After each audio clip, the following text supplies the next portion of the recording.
Welcome back. As we expected last night, we got another clear example of just how dysfunctional Congress is right now. As Mitch McConnell promised they would, Senate Republicans blocked a bill to temporarily fund the government and raise the debt ceiling. That leaves the government heading toward a shutdown on Thursday and a much more catastrophic fiscal crisis in just weeks.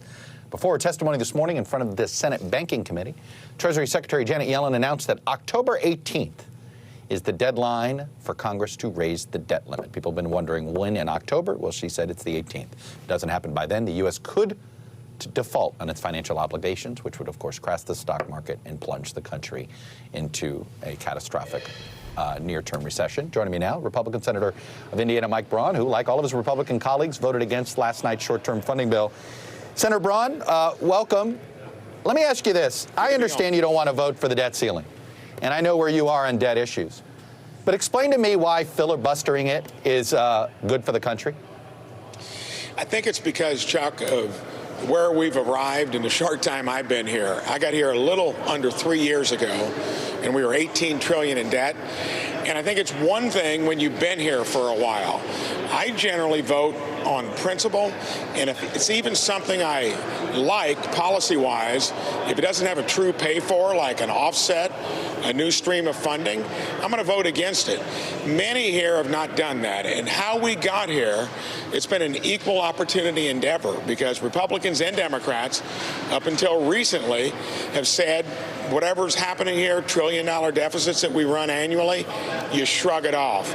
I think the difference here is, and that's why you're going to see some things get dramatized, is we've never had nearly $6 trillion of new above and beyond spending teed up and no votes on the other side to do it. So I'm the first to admit that this has been a long journey to get to where we are, and I want to see the place reformed where you vote on principle, not policies that you'll roll over for if you like it.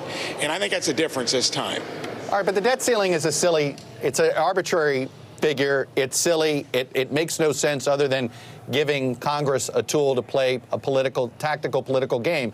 Isn't this what's wrong with American politics? I mean, why play with the economy? Why play Russian roulette with the economy just because you can, just to make a political point? This seems there are better ways to do it than this, are there not?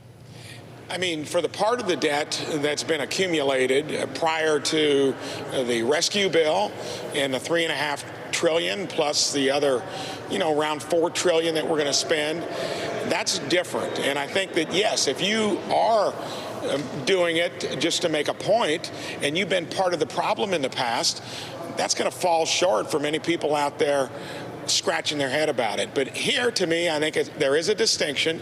There wasn't one Republican vote for the rescue bill or this now going through. And even though it seems like an epiphany, which I think you can take us to task on, not a guy like me. I came here to fight the dysfunction to where we don't use regular order. We don't take it through committees. We don't do what any other entity, local, state government running a business would do. You can't run the biggest business in the world, the federal government, by the seat of its pants like we've been doing it for decades. So President Trump's tax bill was a big mistake in your mind then, right? Wasn't paid for, added to the deficit, and so the debt. So, you would not support raising the debt ceiling to help pay for that either? So the CBO had costed that out at $1.5 trillion over 10 years, $150 billion a year. And Chuck, pre-COVID, I was communicating with the CBO. Are we revenue neutral? Did we hit the sweet spot where we were raising wages? And yes, we did cut taxes, but it was so close to paying for itself. This is so different from that.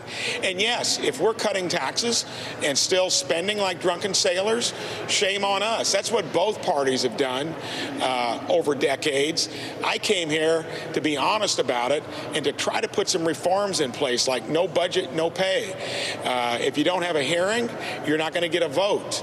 I'd love to see a balanced budget amendment. Of course, nobody wants to do that. They campaign on it and have amnesia once they get here. Yeah. We need reforms for the sake of this place being there for all the people that depend on it, especially retirees, for health and retirement, and it's not going to be there. And that's because we've run it so poorly over the years, both sides to blame. again, why play with the American economy and use this arbitrary, phony issue, the statutory power that Congress has that is literally just a magical line in the sand that Congress creates? Why use this as a way to punish the American economy? This is, you've said it yourself, there's nowhere, it's not a Republican debt or a Democratic debt, it's an American debt. And it's been accumulated by all Americans.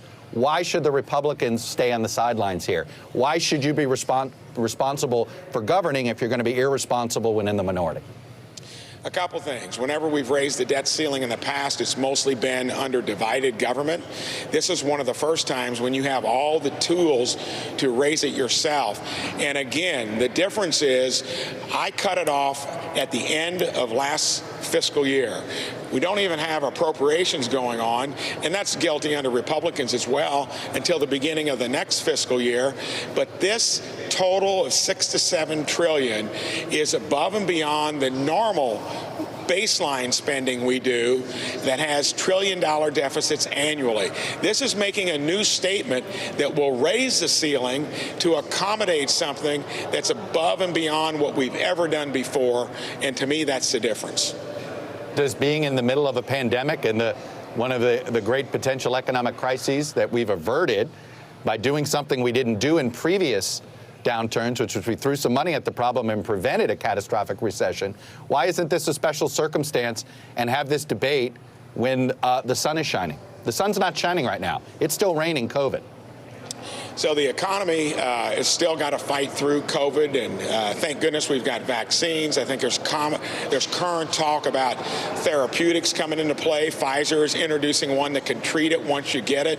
I've been clear from the beginning, if you don't have a good reason, get the vaccine, but it's going to probably take more than just vaccines to bring it at bay when some countries are under 10% vaccination. It does raise the point. The economy is still somewhat fragile. On the other hand, we've dumped so much government largesse into it.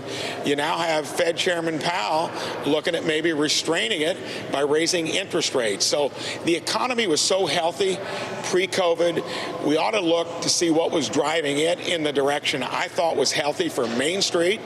I believe a lot of things need to be changed in the long run in terms of how we run this place and who pays for things.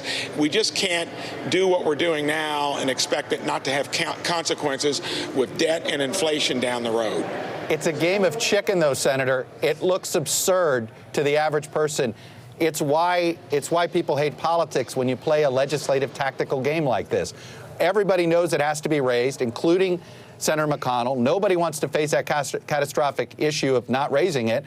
You just simply want to stay on the sidelines and let the other guys do it. It just looks dysfunctional on purpose. They spent every penny of above and beyond spending with the $2 trillion we did, the $4 trillion they're going to ram through without one Republican vote. And that is not needed in the economy at this stage. We're going to have to navigate through the COVID part of it over a period of time.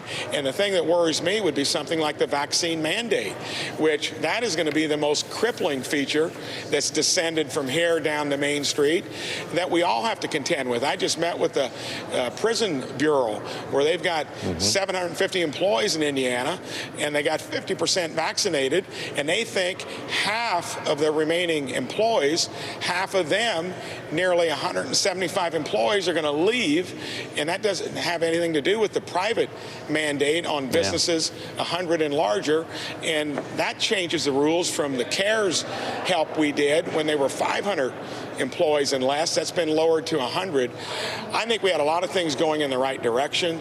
A lot of these recent policies makes me wonder, does it have things to do with the southern border, Afghanistan, and other things that are piling up, and you're making one bad decision after another? Well, it's hard to, I don't see the logic in making it, going out of your way to make it harder for the economy to come back on this issue, but I understand it's a partisan decision that both parties, I guess at times, can claim they make, but this one feels intentionally disruptive. Republican Senator Mike Braun, I appreciate you coming on. You're fearless on explaining your point of view, and I appreciate that. You're welcome.